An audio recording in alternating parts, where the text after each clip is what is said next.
சென்னையில் நாகூர் ஹனிபா நூற்றாண்டு விழாவில் முதலமைச்சர் மு க ஸ்டாலின் பேசிய அந்த காட்சிகளை இப்பொழுது பார்க்கலாம். இந்த நூற்றாண்டு விழா அழைப்புரை பார்த்தப்போ எனக்கு ஒரு புகைப்படம் நினைவுக்கு வந்துச்சு. ஒரு பக்கம் தலைவர் கலைஞரும்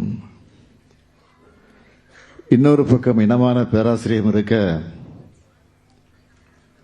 நடுவில் நின்று அவங்க ரெண்டு பேரோட தோல்லையும் உரிமையோடு கை போட்டு கம்பீரமாக நிற்பார் நாகூர் ஹனிபா அவர்கள். இப்படி ஒரு படம் யாருக்கும் கிடைக்காது. அந்த இருவரும் ஆளுமைகளோட தோல்ல கை போட்டு நிற்கிற துணிச்சலும் நட்புரிமையும் யாருக்கும் இருக்காது. அதே போல் ஹனிபாவுக்கு ஒளிபரிக்கே தேவையில்லைன்னு தந்தை பெரியார் அவர்கள் சொன்னார். அப்படி ஒரு குரல் வளம் ஹனிபா அவர்களுக்கு. இறுதி வர அந்த குரல் அதே உறுதியோடு இருந்துச்சு. அவருக்கு உரிய அது சிறப்பு. இசைமுரசு அவர்கள் தொடக்கம் முதல் இறுதி வர திராவிட இயக்கத்தில் பங்கெடுத்து கலையை வளர்த்து இயக்கத்தையும் கொள்கையும் வளர்த்தார். தலைவர் கலைஞருக்கும் ஹனிபா அவர்களுக்கு வயசுல தான் ஓராண்டு இடைவெளி. இது தவிர அவங்க ரெண்டு பேருக்கும் இடைவெளி என்பதே கிடையாது. அந்த அளவுக்கு நகமும் சதையுமாக நட்போடு பழகினவங்க அந்த ரெண்டு பேரும். ஓடி வருகிறான் உதயசூரியன்னு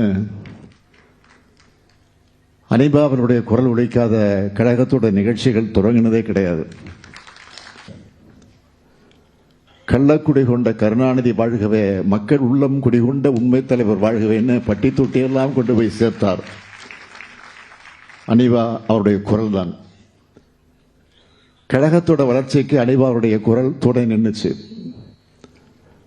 அழைக்கின்றார் அண்ணா அருமைமிகும் திராவிட துயர் துடைக்க இன்றேன்னு ஹனிபா பாடுறத கேட்டா உணர்ச்சி பொங்காம ஒரு தமிழர்களும் இருக்க முடியாது. அவர் முறையா சங்கீதம் கற்றுக்கொள்ளவில்லைன்னாலும் ஆயிரக்கணக்கான மேடைகளில் கோடிக்கணக்கான மக்களை தன்னுடைய குரல் வளத்தால தன்வசப்படுத்தினார். பாடுறது அவருடைய திறன் கொண்ட, கொள்கைக்காக சிறைக்கு போகவும் தயங்காதவர் தான் ஹனிபா அவருடைய குணம். இப்படி கழகத்துக்காக போராட்டங்களில் பங்கெடுத்து 10 முறைக்கு மேலே சிறைக்கு சென்றிருக்கிறார். 1957 தேர்தலில் போட்டியிட்டு வெற்றி வாய்ப்பை இழந்த ஐயா ஹனிபா அவர்களை தலைவர் கலைஞர் அவர்கள் முதலமைச்சரான பிறகு எம்எல்சி ஆக்கி மேலவையில் அமர வச்சு அழகு பார்த்தார்.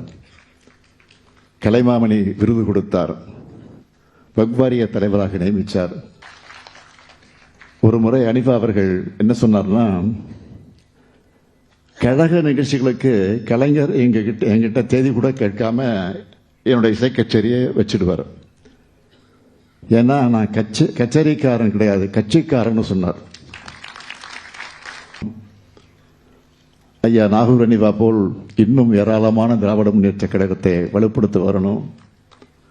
உங்களுடைய திறமையை, உங்களுடைய அறிவு கூர்மையை பயன்படுத்தி கழகத்தை, சமூகத்தை வளர்த்தெடுக்க திராவிட முன்னேற்ற கழகம் எப்பொழுதும் தயாராக இருக்கு.